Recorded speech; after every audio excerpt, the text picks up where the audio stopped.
Hello people. So in our previous video, we have covered a first part of Bengal, in which we have covered the Battle of Buxar in 1764, in which three participants from our side, whereas on the other side Britishers were there. So Shah Alam II and Mir Qasim and Shujauddaulah combined their army to fight against Britishers, but unfortunately, in the Battle of Buxar, Shah Alam II, Mir Qasim, and Shujauddaulah got defeated by Britishers. So, combined army of Shah Alam II and Mir Qasim and Shujauddaulah were defeated by Britishers. Hence, they have to sign a treaty called Treaty of Allahabad. So, in previous video, we have covered till here, and in this video, we are going to initiate with Treaty of Allahabad. 1765 में treaty of Allahabad हुई थी, इलाहाबाद की संधि हुई थी। Battle of Buxar में हारने के बाद ट्रीटी ऑफ इलाहाबाद हुई थी, और ट्रीटी ऑफ इलाहाबाद दो चरणों में हुई थी, यानी दो पार्ट में हुई थी। 12 अगस्त 1765 को हुई थी पहली संधि, किस किस के बीच में हुई थी? वह रॉबर्ट क्लाइव के बीच में हुई थी, और शाह आलम द्वितीय के बीच में हुई थी। शाह आलम द्वितीय मुगल एम्परर था उस वक्त तक, आप जानते हैं। तो जो रॉबर्ट क्लाइव था, रॉबर्ट क्लाइव ने कहा शाह आलम से, रॉबर्ट क्लाइव ने शाह आलम को करा और इलाहाबाद दे दिया था। Mughal emperor Shah Alam second got करा एंड इलाहाबाद, करा और इलाहाबाद दे दिया गया था शाह आलम को। किसके द्वारा? रॉबर्ट क्लाइव के द्वारा। बेसिकली जो ये करा और इलाहाबाद था वो किसके रीजन में आता था? ये आ जाता था शुजा-उद-दौला के रीजन में, जो कि अवध का नवाब था। तो उससे ये क्या हुआ था कि जो ट्रीटी ऑफ इलाहाबाद के अंदर ब्रिटिशर्स ने शुजा-उद-दौला से कहा था कि तुम ये करा और इलाहाबाद किसे दोगे? मुगल एम्परर शाह आलम द्वितीय को दोगे। क्योंकि अब देखिए, हारने के बाद द्वारा कभी प्रोटेस्ट वगैरह इकट्ठा ना हो, द्वारा कभी कोई कोलैबोरेशन ना हो किसी भी बड़ी बड़ी पार्टीज़ के अंदर, ताकि वो इनके अगेंस्ट प्रोटेस्ट कर पाएँ। इसीलिए उन्होंने इन सबको सेटिस्फाई करने के लिए इन्हें कुछ ना कुछ दिया। देखिए, शाह आलम द्वितीय को इसने दिया, करा और इलाहाबाद दिया, और इसके बदले में उन्होंने क्या मांगा? ब्रिटिशर्स ने शाह आलम द्वितीय से मांगा कि वह उसे बंगाल, बिहार और उड़ीसा के टोटल दीवानी राइट्स दे दिए जाएं। बंगाल, बिहार और उड़ीसा के सारे दीवानी राइट्स दे दिए जाएं ब्रिटिशर्स को, और उन्हें फ्री ट्रेड करने की इजाज़त दी जाए। और उसके बाद क्या कहा? रॉबर्ट क्लाइव ने शाह आलम द्वितीय से कहा कि आपको टोटल 26 लाख रुपए पर एनम की तौर पर पेंशन दी जाएगी शाह आलम द्वितीय को। ये जो शाह आलम द्वितीय को एज अ पेंशनर रख लिया। बेसिकली शाह आलम द्वितीय को तो सिर्फ अपने राजपाट से मतलब ओवरऑल उसे ये था कि उसे लग्जीरियस लाइफ जीनी थी, तो इसीलिए वह भी एक्सेप्ट कर ली उसने ट्रीटी ऑफ इलाहाबाद, और उसके तहत उसने ये सारे चीज़ें हुई जो कि प्रथम चरण के अंदर हुई थी ट्रीटी ऑफ इलाहाबाद में 12 अगस्त 1765 के अंदर। फिर 16 अगस्त 1765 के अंदर 16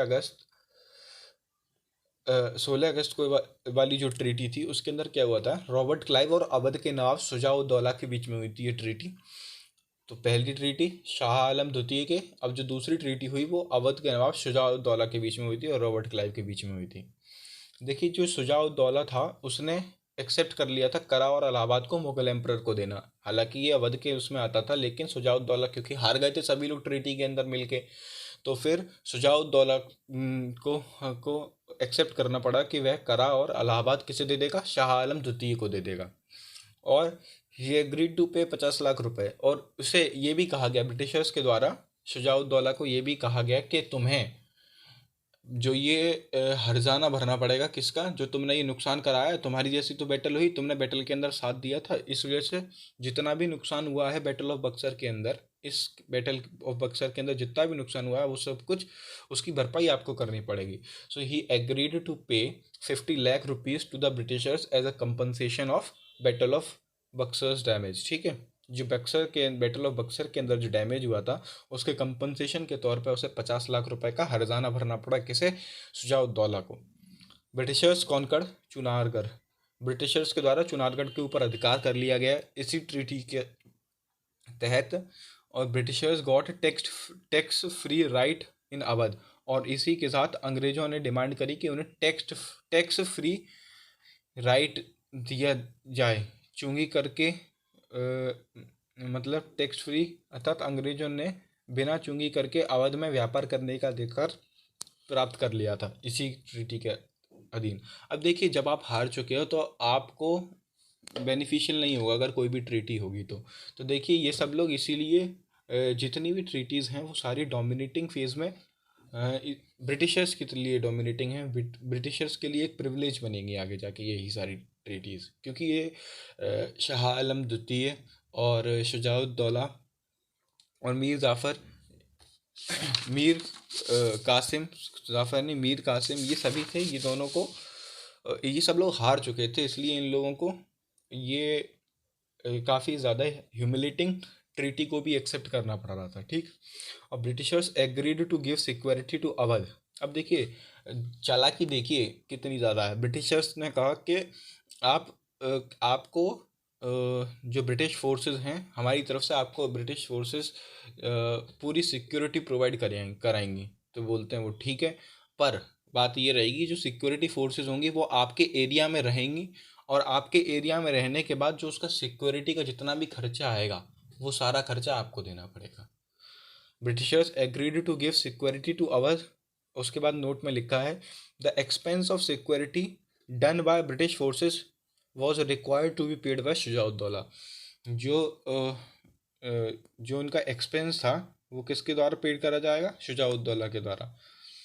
अब उसके बाद क्या आता है, मीर जाफ़र नवाब ऑफ बंगाल डाइड इन 1765। अब हालांकि बात ये थी कि ब्रिटिशर्स वगैरह चाहते थे कि हम ही बने राजा, मतलब हमें अवध को एक्वायर करना है, वही बंगाल को भी एक्वायर करना है। ऐसे तो अवध के बारे में तो हम लोग बाद में पढ़ेंगे, पहले बंगाल के बारे में पढ़ते हैं। देखिए मीर जाफ़र जो कि नवाब ऑफ बंगाल था, पहले हमने पढ़ा था पिछली वीडियो में, डाइड इन 1765। 1765 में उसकी मृत्यु हो जाती है, और उसे सक्सीड कौन करता है? नज़मुद्दौला उसे सक्सीड करता है। इसे रॉबर्ट क्लाइव बनाता है, क्या कहते हैं, नवाब। अब Robert Clive started giving him pension of 50 lakh रुपए पर ईयर। और रॉबर्ट क्लाइव इसे 50 लाख रुपए पर एनम के तौर पे रुपए देना स्टार्ट कर देता है। और 1766 के अंदर नज़मुद्दौला की भी मृत्यु हो जाती है। तो देखिए ये सारे के बारे में जितना हम कम पढ़ रहे हैं ना, आपको उतना भी इनफ है। ये मत सोचिएगा कि इसमें कोई बहुत कम बताया, सब कुछ पढ़ना है अपना, और बस थोड़ा थोड़ा आपको इनके नाम याद कर लीजिएगा बस, और कुछ ज़्यादा मत करिएगा। सैफुद्दौला आता है उसके बाद। Britishers reduced his pension from 50 lakh to 12 lakh. अब देखिए इन्होंने पहले 50 लाख से 50 लाख रुपए इससे पेंशन देना स्टार्ट करी थी नज़मुद्दौला को। अब इन्होंने पेंशन आखिर इसे क्यों देना स्टार्ट करी थी नज़मुद्दौला? इन्होंने बेसिकली क्या करा है, जो मीर जाफ़र की मृत्यु के बाद वो कह रहे थे कि भाई देखो बंगाल ओवरऑल तुम नवाब बने ही रहो।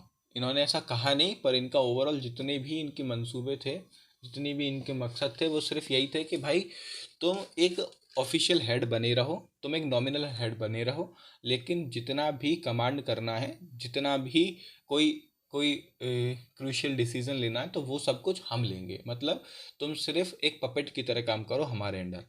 तो इसलिए उन लोगों ने क्या कहा कि नज़मुद्दौला से कहा कि हम आपको 50 लाख रुपए की पेंशन देंगे, और आप अपनी ऐश ऐश ऐश करो अपना आराम से, कोई दिक्कत की बात नहीं, हम आपको 50 लाख रुपए पर एनम दिया करेंगे, बाकी आप हम पर छोड़ दो। ठीक है, तो ये भी एक्सेप्ट हो गए, इन्हें तो वही करना था ना, ऐश करनी थी। तो अब सैफुद्दौला के बाद क्या होता है कि सैफुद्दौला के, अब देखिए नज़मुद्दौला की तो मृत्यु होगी, नज़मुद्दौला को 50 लाख रुपए पर एनम मिल रहे थे। अब इन्होंने कहा कि भाई यार, हाँ यार, हाँ इतने रुपए नहीं, ज़्यादा रुपए हो रहे हैं, अब अपने इनके रुपए काट लेंगे। 50 लाख से इन्होंने कर दिए 12 लाख रुपए पर एनम। और ही डाइड इन, ये सैफुद्दौला था, इसकी मृत्यु 1770 के अंदर हो गई थी। और ही वो सक्सीडेड बाय मुबारक उद्दौला। और इससे सक्सीड किसने करा? सैफुद्दौला को मुबारक उद्दौला ने सक्सीड किया। और मुबारक उद्दौला के बाद जो जो मुबारक उद्दौला था वो लास्ट नवाब कहा जाता है बंगाल का। ठीक। अब जो मुबारक उद्दौला था उसका 1770 से 1775 तक रहता है शासनकाल। और his pension was reduce to 10 lakh from 12 lakh. देखिए पहले उन्हें उन्हें रास नहीं आई 50 लाख। 50, उसकी मृत्यु के बाद 50 लाख के बाद उन्होंने कह दिया 12 लाख कर देंगे। 50 लाख से 12 लाख, देखिए कितना बड़ा जंप किया है। और फिर उन्होंने कहा 12 लाख से सीधे उन्होंने 10 लाख कर दी। ठीक, इन 1772। अब देखिए इस वक्त तब क्या चल रही थी, डायर की चल रही थी, वो हम लोग बाद में पढ़ेंगे या फिर हो सकता है पॉलिटी में पढ़ें। तो in 1772 Warren Hasting became the governor of Bengal. जो वॉरेन हेस्टिंग था वो गवर्नर बन जाता है बंगाल का 1772 के अंदर। 1772 के अंदर इसे बनाया जाता है डायरकी को हटाने के लिए। जो बंगाल के अंदर द्वैध शासन चल रहा था, the dyarchy which was prevailing in Bengal in 1772, Warren Hastings was required to remove the diarchy system. ठीक, in 1775 he abolished the post of the Nawab। 1775 के अंदर उसने आके डायरकी को तो हटाया ही, लेकिन 1775 में उसने अबॉलिश द पोस्ट ऑफ नवाब। उसने आके यह भी घोषणा की कि अब से कोई भी नवाब नहीं हुआ करेगा बंगाल के अंदर, अब से जितना भी कंट्रोल होगा वो हमारे हाथों में होगा। और 1775 में नवाब का पद खत्म कर दिया गया। And after that entire Bengal, Bihar and Odisha was required to be governed by Britishers. उसके बाद जितना भी शासन करना था ब्रिटिश, वो बंगाल, बिहार और उसके ऊपर, अब उसके बीच में कोई नवाब वगैरह नहीं आएगा, वो डायरेक्ट किससे होगा, ब्रिटिशर्स के द्वारा होगा। तो यहाँ तक अपना क्या हो जाता है, बंगाल निपट, वो बंगाल का हमने देख लिया कि बंगाल कैसे एक अक्वायर करा था इन लोगों ने। अब अपने लोग पढ़ेंगे किसके बारे में, अवध के बारे में। तो देखिए अवध में क्या हुआ था कि जो अवध का रीजन वो कहाँ से था, वेस्ट में कन्नौज से लेके ईस्ट में खरमानशाह रिवर तक था। जो वेस्ट अवध का रीजन था वो वेस्ट में कन्नौज से लेके ईस्ट में करमानशाह रिवर तक था। जो फर्स्ट नवाब कहा जाता है अवध का, वो किसे कहा जाता है, शहादत खान को कहा जाता है, जिसे और क्या कहा जाता है, बुरहानुल मुल्क भी कहा जाता है। शहादत खान को बुरहानुल मुल्क भी कहा जाता है। जो शहादत खान था वो बेसिकली आगरा में एक सूबेदार था मुगल्स के टाइम पे। आगरा में एक सूबेदार था और फिर उसके बाद इसने जाके खुद को क्या कहते हैं, अवध का इंडिपेंडेंट राजा घोषित कर दिया था। तो ऐसा सीन था। तो ये बेसिकली एक सिया मुस्लिम था। और ये मुग़ल एम्परर मोहम्मद शाह रंगीला, हम लोगों ने पढ़ा था डाउनफॉल्स ऑफ मुग़ल के अंदर मोहम्मद शाह रंगीला के बारे में, जिसे स्त्रियों का साथ काफ़ी ज़्यादा पसंद था और घूमना घामना, मतलब ओवरऑल पढ़ाई लिखाई, मतलब पढ़ाई लिखाई मतलब पॉलिटिक्स से कोई मतलब नहीं था उसे, अपने राजपाट से मतलब नहीं था उसे, बस ये थी ऐश काट रही थी उसे सिर्फ। तो मोहम्मद शाह रंगीला के टाइम पे इसने खुद को इंडिपेंडेंट घोषित किया था शहादत खान ने। और ये कौन था, ये आगरा का सूबेदार हुआ करता था। ठीक है, और इसने अवध की कैपिटल किसे बनाई, जो फैज़ाबाद है उसे, जो प्रेजेंट डे कहाँ पर है, अयोध्या के अंदर है। ठीक, 1739 के अंदर हम लोगों ने पढ़ा था कि एक बैटल हुआ था मुग़ल एम्परर के ऊपर, जिसके अंदर मैंने आपको बोला था कि नादिर शाह ने सबसे पहले अटैक करा था। उसे 50 लाख रुपए हरजाना के तौर पे दिए थे। वो 50 लाख रुपए दिए थे कि भाई तुम 50 लाख ले जाओ और चले जाओ। पर उसके बाद नादिर शाह को किसने बुलाया था, इसी ने बुलाया था, शहादत खान ने बुलाया था कि भाई ये तो अभी सिर्फ ट्रेलर है, मूवी अभी जाके देखो तुम, कितना ज़्यादा धन है उसके पास। तो ये आपको बुलाया था, इसी ने बुलाया था, नादिर शाह को बुलाया था, शहादत खान नहीं। मैं अभी आपको दिखाता हूँ। ये देखिए 1739 के अंदर हम लोगों ने पढ़ा था, इन 1739 इन्वेजन ऑफ नादिर शाह, जिसे नेपोलियन ऑफ ईरान भी कहा जाता है, नादिर शाह का आक्रमण हुआ था। 1739 के अंदर बैटल ऑफ करनाल हुई थी। ये देखिए, ये हम लोग क्या पढ़ रहे हैं, इसके अंदर 1739 ही पढ़ रहे हैं, इन्वेजन ऑफ नादिर शाह, ये इसी के अंदर बैटल ऑफ करनाल हुई थी। और इस बैटल ऑफ करनाल के अंदर किस किस के बीच में हुई थी, नादिर शाह के बीच में हुई थी और मुग़ल आर्मी के बीच में हुई थी। और जिसके अंदर नादिर शाह ने मुग़ल आर्मी को खदेड़ दिया था और हरा दिया था। तो ये देखिए इसके अंदर जो मैंने आपको बताया था कि जब ये करनाल का युद्ध हुआ था तो इसके अंदर इनवाइट किसने किया था, तो इसी ने, यानी शहादत खान ने या फिर बुरहानुल मुल्क ने ही नादिर शाह को दिल्ली यानी मुगल्स के ऊपर आक्रमण करने के लिए इनवाइट किया था। देखिए शहादत खान पहले मुगल्स के अंडर ही था, फिर उसने खुद को इंडिपेंडेंट घोषित कर दिया था मोहम्मद शाह रंगीला के टाइम पे। फिर मोहम्मद शाह रंगीला ने भी इसे इंडिपेंडेंट कंसिडर कर लिया था। ठीक है, और 1739 के अंदर ही अटेम्प्टेड सुसाइड। 1739 में यानी जिस साल उसने इन्वेजन ऑफ नादिर शाह हुआ था उसी साल उसने सुसाइड कर लिया था, आत्महत्या कर ली थी। एंड सक्सीडेड बाय नवाब सफदरगंज। और इसे किसने सक्सीड किया था? नवाब सफदरगंज ने सक्सीड किया था। जो सफदरगंज था उसे क्या कहा जाता था? उसका असली नाम था अबुल मसूर खां। अबुल मसूर खां था उसका नाम। और इन 1742 ही कॉन्कर्ड पटना। जो पहले पाटलिपुत्र हुआ करती थी पटना, तो उसने 1742 के अंदर पटना को कॉन्कर कर लिया था। किसने? अबुल मसूर खान ने या फिर सफदरगंज ने, सफदरजंग ने। ठीक है। In 1748 he helped Mughals in battle against Ahmad Shah Abdali. अब देखिए, मैंने आपको बताया था फॉरेन इन्वेजन्स के अंदर अहमद शाह अब्दाली अटैक करता था। और 1748 के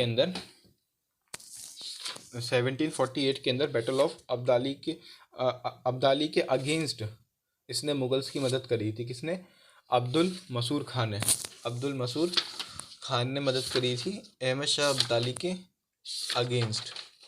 मैं आपको दिखाता हूँ अभी, ये देखिए 1748 के अंदर अहमद शाह और अहमद शाह अब्दाली के बीच में युद्ध हुआ था। 1748 के बीच में अहमद शाह और अहमद शाह बैटल कहा जाता था। इस किस किस के बीच में? अहमद शाह के बीच में और अहमद शाह अब्दाली के बीच में। ठीक है। तो इसके अंदर किसने मदद करी थी? सफदरजंग ने मदद करी थी मुगल्स की। किसके अगेंस्ट? अहमद शाह अब्दाली के अगेंस्ट। 1748 के अंदर Mughal emperor appointed him as his wazir. और क्योंकि भाई इसने मदद करी थी तो इसने सफदरजंग को अपॉइंटेड एज अ वजीर के तौर पे इसे बना दिया था। क्या? अपना वजीर बना लिया था। और ही डाइड इन 1754 के अंदर उसकी मृत्यु हो जाती है। और he was succeeded by Shujauddaula, और उसे शुजाउद्दौला के द्वारा सक्सीड कर दिया गया। जो शुजाउद्दौला था वो बेसिकली बहुत ही ज़्यादा काबिल रूलर कह सकते हैं, मतलब इन सब से तो काफ़ी बेहतर था। बैटल ऑफ प्लासी जो हुई थी इसी के शासनकाल में हुई थी। और इन 1774 ही एडेड रोहिलखंड रीजन इन अवध। और इसने 1774 के अंदर रोहिलखंड रीजन को भी अवध के अंदर मिला लिया था। 1759 के अंदर ही gave shelter to Shah Alam द्वितीय। बेसिकली क्या हुआ था, जब शाह आलम द्वितीय राजा नया नया राजा बन रहा था, तो उससे पहले जो उसका राजा था, शाह आलम द्वितीय से पहले आलमगीर द्वितीय था। देखिए, शाह आलम द्वितीय से पहले जो आलमगीर द्वितीय था, आलमगीर द्वितीय के टाइम पे जो उसका सेना नायक हुआ करता था, तो उसे ये बिल्कुल पसंद नहीं आया। वो ऐसे था, इदमाउद्दौला करके इसका वो था, क्या कहते हैं, आलमगीर द्वितीय का सेनापति। तो उसे बिल्कुल पसंद नहीं था कि भाई शाह आलम द्वितीय बने, तो उसने उसके अगेंस्ट कॉन्स्पिरेसी रची थी या फिर एक रिवोल्ट स्टार्ट कर दिया था। तो फिर वहाँ से बचकर शाह आलम किसकी शरण में आया था? शुजाउद्दौला की शरण में आया था। तो शुजाउद्दौला को उसने शरण दी थी। In 1761 he helped Ahmad Shah Abdali against Marathas. और 1761 के अंदर अहमद शाह अब्दाली के अगेंस्ट मराठास नहीं, इसने अहमद शाह अब्दाली की मदद करी थी। किसके अगेंस्ट? मराठास के against. Third battle of Panipat, जो थर्ड बैटल ऑफ पानीपत हुई थी उसके अंदर इसने अहमद शाह अब्दाली की मदद करी थी मराठास के अगेंस्ट। और 1763 के अंदर ही gave shelter to Mir Qasim of Bengal. देखिए, मैंने आपको बोला था कि जब मीर कासिम को नवाब बनाया गया था बंगाल का, तो उसने आर्मी वगैरह इकट्ठी करना स्टार्ट कर दी थी, क्योंकि वह जानता था कि ब्रिटिशर्स वगैरह उसको मैनिपुलेट करेंगे और उन्हें खदेड़ने के लिए उस आर्मी की ज़रूरत पड़ेगी। तो हालांकि उससे पहले ही उसके ऊपर एक सडन अटैक कर दिया गया था ब्रिटिश आर्मी के द्वारा। तो वह भाग के कहाँ पर पहुँचा था? मीर कासिम भी किसकी शरण में पहुँचा था? शुजाउद्दौला की शरण में पहुँचा था। ये मैं आपको पहले बता चुका हूँ। ट्रीटी ऑफ इलाहाबाद इसी के पीरियड में हुई थी। शुजाउद्दौला, मैंने आपको बोला था शुजाउद्दौला को भर के पेला गया था ट्रीटी ऑफ इलाहाबाद के अंदर। और ट्रीटी ऑफ बनारस भी इसी के पीरियड में हुई थी। कब हुई थी? 1773 में। किसके बीच में हुई थी? ये शुजाउद्दौला और वॉरेन हेस्टिंग के बीच में हुई थी। और as per this treaty Kara and Allahabad was sold to the nawab of Awadh. देखिए, 50 लाख के अंदर ये जो नवाब ऑफ अवध जो कि शुजाउद्दौला था, उसे करा और इलाहाबाद बेचा गया था। अब देखिए कमीनापन, देखिए आप ब्रिटिशर्स का। सबसे पहले ट्रीटी ऑफ इलाहाबाद जो हुई थी उसके अंदर इन्होंने क्या कहा? इन्होंने कहा कि भाई देखो 50 लाख रुपए तुम्हें हर्जाना देने। ठीक, अब वो 50 लाख रुपए तुम्हें हर्जाना तो देने ही देने, फिर तुम्हें क्या करना है, जो करा और इलाहाबाद का जो रीजन है ना, वो तुम्हें मुगल को देना, मुगल एम्परर शाह आलम द्वितीय को देना है। तो उन्होंने कहा अच्छा। तो अब जब इसने ये शाह आलम द्वितीय को जो ये रीजन दे दिया, वो भी दे दिया और 50 लाख रुपए एज अ कंपनसेशन भी दिए थे वॉर के। ठीक है, अब ये सब देने के बाद अब क्या होता है कि जब इन्होंने शाह आलम द्वितीय से फिर ये वाला रीजन ले लिया, ब्रिटिशर्स ने ये करा और इलाहाबाद वाला रीजन फिर इससे ले लिया। अब उसके बाद यही रीजन फिर से किसे बेच दिया, अवध को बेच दिया या फिर शुजाउद्दौला को बेच दिया, और उससे कहते हैं कि भाई लाओ 50 लाख रुपए, क्योंकि ये तो हमारा था ना, अब हम तुम्हें 50 लाख, तो तुम्हें 50 लाख रुपए हमें फिर दे दिए। तो देखिए ऐसे होते हैं, मतलब आम तो आम गुठलियों के दाम समझ लीजिए। इन 1775 शुजाउद्दौला डाइड, 1775 के अंदर शुजाउद्दौला की मृत्यु हो जाती है, और जो नेक्स्ट नवाब बनता है वो उसी का पुत्र बनता है। वो कौन बनता है, आसफ उद दौला। आसफ उद दौला का जो रूलिंग पीरियड रहता है वो 1775 टू 1797 रहता है। और in 1775 he shifted his capital from Faizabad to Lucknow, और इन 1775 के अंदर वह अपनी कैपिटल फैज़ाबाद से लखनऊ शिफ्ट कर देता है। और जो 1775 के अंदर एक ट्रीटी होती है फैज़ाबाद की संधि होती है किस किस के बीच में, आसफ उद दौला के बीच में और ब्रिटिशर्स के बीच में। और as per this treaty Britishers conquered Banaras, और इस ट्रीटी के अधीन ब्रिटिशर्स बनारस को कॉन्कर कर लेते हैं। और Warren Hasting took the guarantee of the security और wealth of women of Awadh. अब देखिए जो वॉरेन हेस्टिंग था उसने गारंटी ली थी कि वह जो अवध की महिलाएं हैं उनकी और उनकी संपत्ति की सुरक्षा करेगा। हालांकि इस बात के ऊपर उसके ऊपर महाभियोग भी चला था, किसके ऊपर, वॉरेन हेस्टिंग्स के ऊपर। कहाँ पे, इंग्लैंड के अंदर। कि ऐसा कहा जाता है कि इसने सिक्योरिटी के नाम पर फिर इसने इन महिलाओं के साथ छेड़छाड़ भी करी थी। इन 1784 ही बिल्ट बड़ा इमामबाड़ा इन लखनऊ। 1784 के अंदर उसने बड़ा इमामबाड़ा भी बनवाया था। किसने बनवाया था, आसफ उद्दौला ने बड़ा इमामबाड़ा बनवाया था लखनऊ के अंदर। ये पूछ सकता है आपसे कि आसफ उद्दौला द्वारा क्या बनवाया गया था और कहाँ बनवाया गया था। बड़ा इमामबाड़ा बनवाया गया था लखनऊ के अंदर, और ये किसके लिए बनवाया गया था, टू सेलिब्रेट मुहर्रम, मुहर्रम मनाने के लिए। ठीक, ये बड़ा इमामबाड़ा की खासियत है कि इसके अंदर एक भी पिलर या स्तंभ नहीं है, और बिना स्तंभ के ही ये खड़ा हुआ है। ठीक है, बड़ा इमामबाड़ा।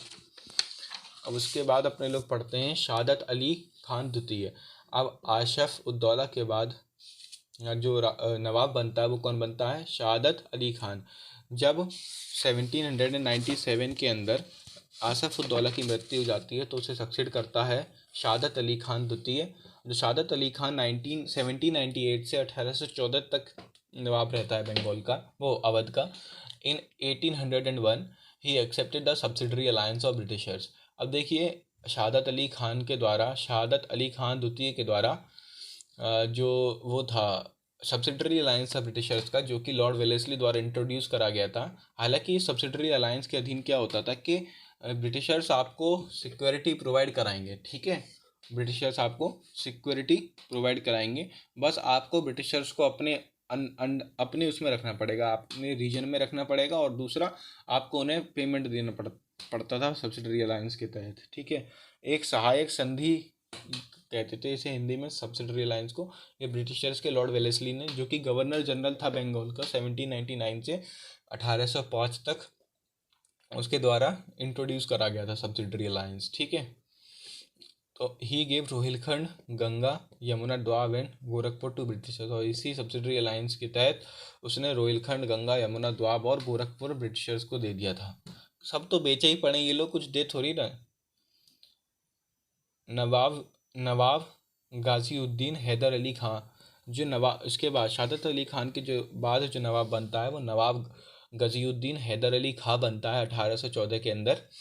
1814 से 1827 तक रहता है नवाब गाजीउद्दीन हैदर अली खान, और इसी को टाइटल दिया था बादशाह का, किसने, लॉर्ड वॉरेन हेस्टिंग ने। ठीक है, अब नासिरुद्दीन हैदर ने उसके उसे सक्सीड करता है नवाब गाजीउद्दीन हैदर अली खान को।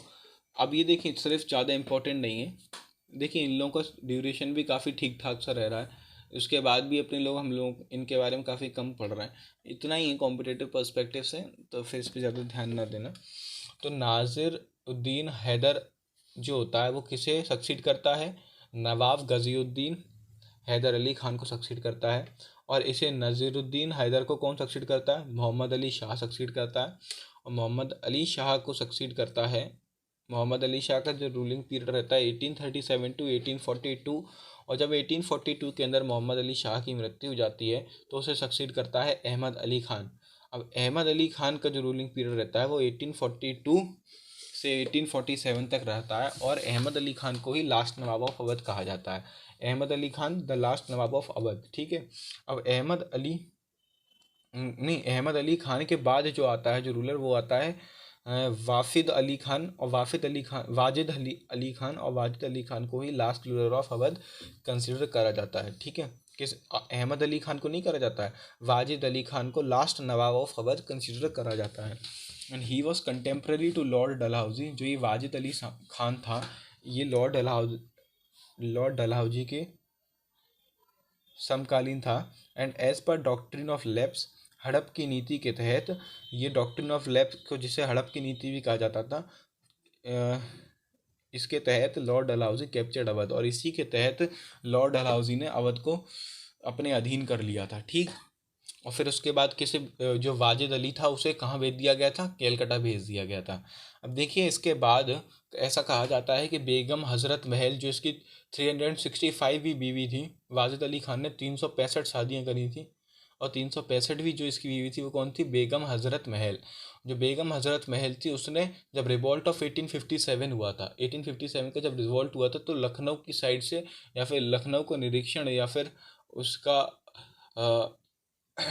लखनऊ को निरीक्षण करने वाली कौन थी, बेगम हज़रत महल थी। इन्होंने जो ये रिवॉल्यूशन स्टार्ट करा था लखनऊ की तरफ से, वो कैसे करा था, उन्होंने अपने पुत्र बिरजिस कादिर को नवाब बना के लखनऊ का इस रिवोल्ट को स्टार्ट करा था, by making his son Birjis Qadir the nawab of Lucknow. हालांकि इस रिवोल्ट को बहुत ही आसानी से ब्रिटिशर्स के द्वारा दबा दिया गया था और कंट्रोल के अंदर ले आया गया था। अब देखिए आपसे पूछा जा सकता है कि who was the last nawab of Awadh. तो जो अवध का लास्ट नवाब कैसे कहा जाता है, देखिए बेसिकली 99% ऑप्शंस में आपको वाजिद अली शाह ही मिलेगा, लेकिन ऐसा हो सकता है कि अगर 1% ऐसा भी हो सकता है कि आपको वाजिद अली शाह न देकर उसके अंदर बिरजिस कादिर भी दे दिया जाए, तो फिर दोनों एक ही में नहीं आएंगे, इतनी गारंटी है। पहले तो आप search for Wajid Ali Shah, whereas if it is not provided with Wajid Ali Shah, then go for Birjis Qadir, as he was considered as the last nawab of Lucknow, ठीक है। तो यहाँ पर हमारा independent states, rise of independent states का पार्ट 2 कंप्लीट हो चुका है। अब अगले वीडियो में अपने लोग पार्ट 3 बनाएंगे राइज ऑफ इंडिपेंडेंट स्टेट्स का, ठीक है। Thank you.